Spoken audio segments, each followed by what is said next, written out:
మా రమణయ్య సార్ లాంటి పెద్దలున్నారు. మీ అందరికీ కూడా నేను దండం పెట్టి చెప్తా ఉన్నా, మీ తెలంగాణ బిడ్డగా నేను తెచ్చి తెలంగాణ ఎంత బాగా చేసినో మీ కళ్ళారా మీరు చూసినారు. ఇవాళ నా కళ్ళ ముందన్నే తెలంగాణ ఆగమైతుంటే నేను పిడికిలి బిగించి మళ్లీ పోరాటానికి వచ్చినాను.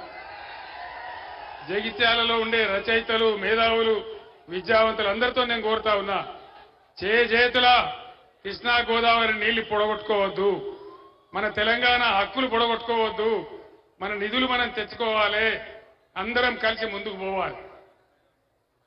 जगित्याला हल्के में रहने वाले सारे मुसलमान बुजुर्गों को, भाइयों को, बहनों को मैं सलाम करता हूं।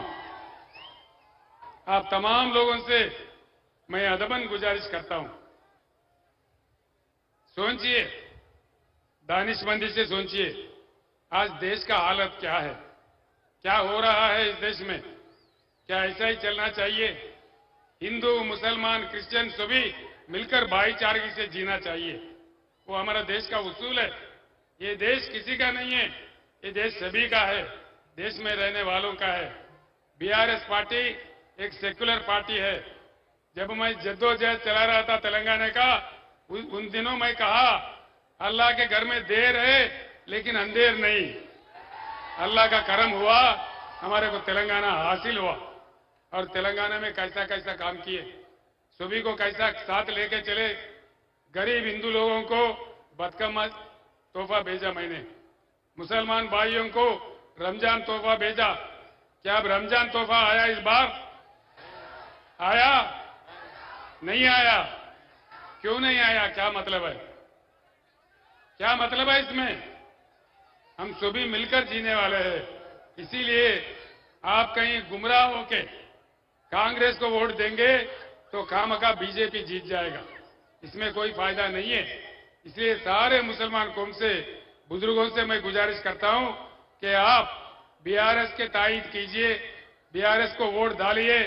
तेलंगाना को जब तक केसीआर जिंदा है एक सेक्युलर स्टेट ही बरकरार रखेंगे, हम सब मिलकर जिएंगे, खुशी से जिएंगे।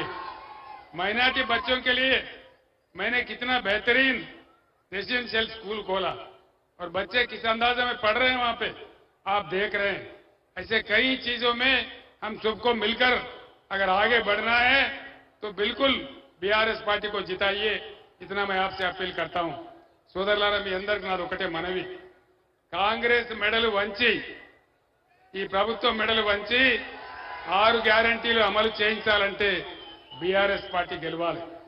మన నదులు కాపాడాలంటే బీఆర్ఎస్ పార్టీ గెలవాలి. ఢిల్లీ నుంచి నిధులు రాబట్టాలంటే మన బీఆర్ఎస్ ఎంపీలు గెలవాలి. ఆనాటి నుంచి ఈనాటి దాకా కూడా బ్రహ్మాండంగా తెలంగాణ కోసం పేగులు తెగేదాకా కొట్లాడే ఒకే ఒక పార్టీ బీఆర్ఎస్ పార్టీ, బీఆర్ఎస్ కార్యకర్తలు. కాబట్టి దయచేసి విజ్ఞతతోనే ఆలోచించి మీరందరూ కూడా ముందుకు రావాలని కోరుతా ఉన్నా. జగిత్యాల, కోరుట్ల, మెట్టిపల్లి ప్రాంతాలలో బీడీ కార్మికులు చాలా ఉంటారు. ఏ ప్రభుత్వం అన్నా, కాంగ్రెస్ అన్నా, బీజేపీ అన్నా మీకేనాడని ఒక రూపాయి పెన్షన్ ఇచ్చిందా? బీడీ కార్మికులను ఆదుకున్నది ఒక బీఆర్ఎస్ ప్రభుత్వం మాత్రమే. బీడీ కార్మికుల బతుకులు నిలబెట్టింది బీఆర్ఎస్ ప్రభుత్వం మాత్రమే. ఇలా బీడీ కార్ఖానాలు మోడీ బంద్ చేయిస్తా ఉన్నాడు, ముఖ్యమంత్రి రేవంత్ రెడ్డి దాన్ని డబ్బా కొడతా ఉన్నాడు, మీ నోట్లో కూడా మట్టి కొట్టే ప్రయత్నం చేస్తా ఉన్నారు. కాబట్టి బీడీ కార్మికులు కూడా విజ్ఞతతోనే ఆలోచించి ఠేకేదారులందరూ కూడా చైతన్యం తీసుకొచ్చి బీఆర్ఎస్ ను గెలిపించాలి. బీఆర్ఎస్ గెలుపులోనే తెలంగాణ గెలుపున్నది, బీఆర్ఎస్ విజయంలోనే తెలంగాణ విజయం ఉన్నది.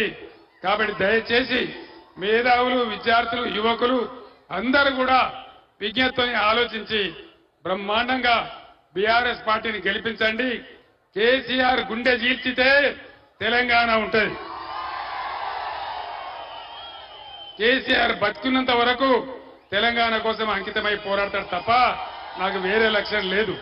కాబట్టి మీ అందరు దయచేసి ఇక్కడ నిజామాబాద్ ఎంపీగా బాజిరెడ్డి గోవర్ధన్ గారిని, పెద్దపల్లి ఎంపీగా ఈశ్వర్ గారిని, కరీంనగర్ ఎంపీగా వినోద్ గారిని